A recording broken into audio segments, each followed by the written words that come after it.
তারাপীঠ এক প্রকার পুণ্যতীর্থ। কালী পুজোর পরের দিন কাতারে কাতারে মানুষ তারাপীঠে এসে পৌঁছেছেন মায়ের দর্শনের জন্য। মূলত আমরা জানি যে অমাবস্যা তিথি যেটা শুরু হয়েছিল গতকাল, আজকেও রয়েছে এবং সেই সুযোগ কেউ হারাতে চান না এবং সেই জন্য মায়ের মন্দির চত্বরে বিভিন্ন জায়গায় পুজো দিতে ভক্তদের ঢল। আর এই যে বিশেষ দিন অর্থাৎ কালী পুজোর ঠিক পরের দিন বেশ কিছু কাহিনী রয়েছে তারাপীঠকে ঘিরে। কথায় রয়েছে যে বামদেব তিনি রাতভর বা গভীর রাত পর্যন্ত বা তারও পরে ভোর পর্যন্ত মায়ের আরাধনা করার পর তিনি ঠিক এই তারাপীঠ মন্দিরের পাশেই যে শ্মশান রয়েছে সেই শ্মশান আগে সুদূর বিস্তৃত ছিল ঠিক উদয়পুর পর্যন্ত, সেখানে এক কালী মায়ের পুজো হয়। সেই ডাকাত কালীর যে পুজো, সেই পুজো দেখতে তিনি যেতেন এবং তারপর থেকে এই তারাপীঠ চত্বরে যারা মানুষ এবং যারা সেবায়িত থেকে আরম্ভ করে আশেপাশে অনেকেই যারা এই কাহিনী জানেন তারা কিন্তু সকালবেলা অন্নভোগ নেন না এবং ওই ডাকাত কালীর দর্শনে তারা যান। আমাদের সঙ্গে তারাময় মুখোপাধ্যায় রয়েছেন, তারাপীঠের প্রেসিডেন্ট, তার সঙ্গে একবার আমরা কথা বলবো। এই কাহিনীটা কি? কাহিনী দেখুন, তারাপীঠ হচ্ছে পুণ্যভূমি সিদ্ধপীঠ তারাপীঠ।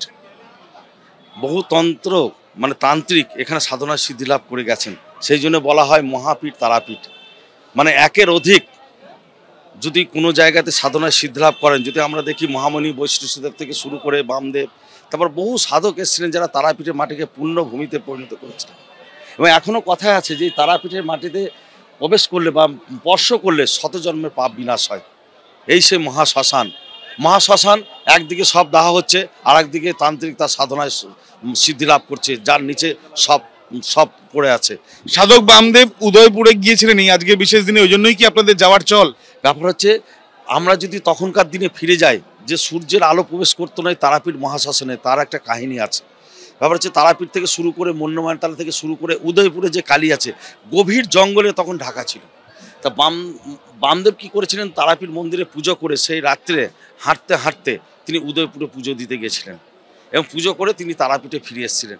সেই চিরাচরিত প্রথা অনুযায়ী আজও কিন্তু সেবায়তদের বাড়ির প্রতিটি সদস্য সেই মা কালীকে দর্শন পুজো করতে যান এবং অনেকের পারিবারিক পুজো থাকে, পাঁঠা বলি দেন এবং সারাটা দিন সকাল থেকে সন্ধ্যা অবধি সেখানে থেকে তারা কিন্তু এখানে ফিরে আসেন।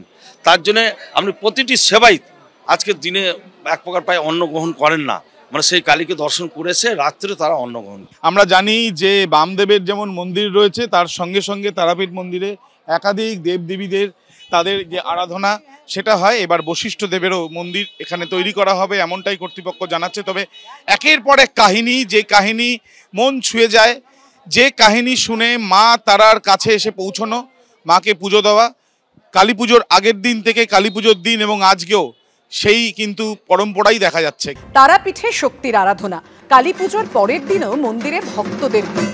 সরাসরি রয়েছেন আমাদের সঙ্গে আমাদের প্রতিনিধি আবির দত্ত। আবির, যেহেতু অমাবস্যা তিথি রয়েছেন, প্রচুর দর্শক আসছেন, দেখাও সেই ছবি।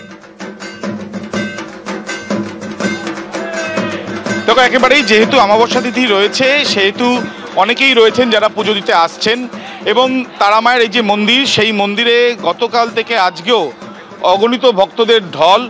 এবং মূলত আমরা যেটা দেখছি যে এই যে তারাপীঠ মন্দির, সেই মন্দিরে আসার পেছনে আরেকটাই কারণ, সেটা হচ্ছে আবহ।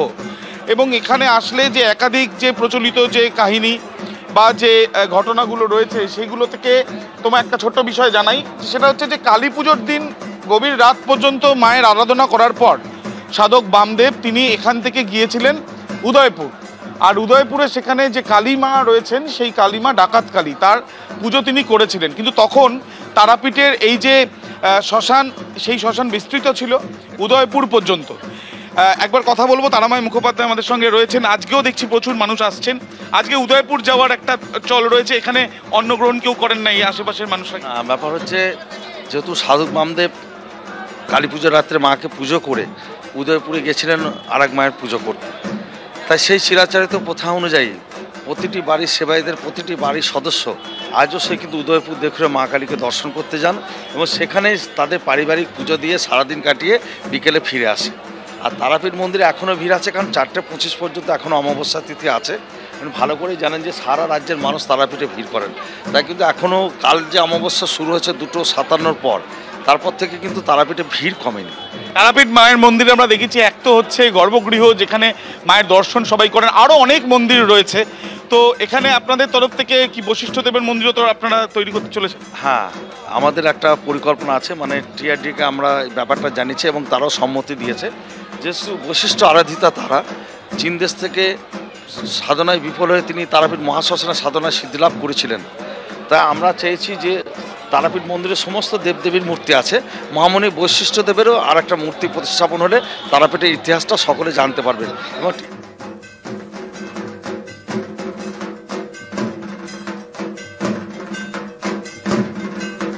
অর্থাৎ বুঝতেই পারছেন তারাপীঠে চলছে মাতৃ আরাধনা, সেই সঙ্গে অনেক ভক্তই চলে যান উদয়পুরে।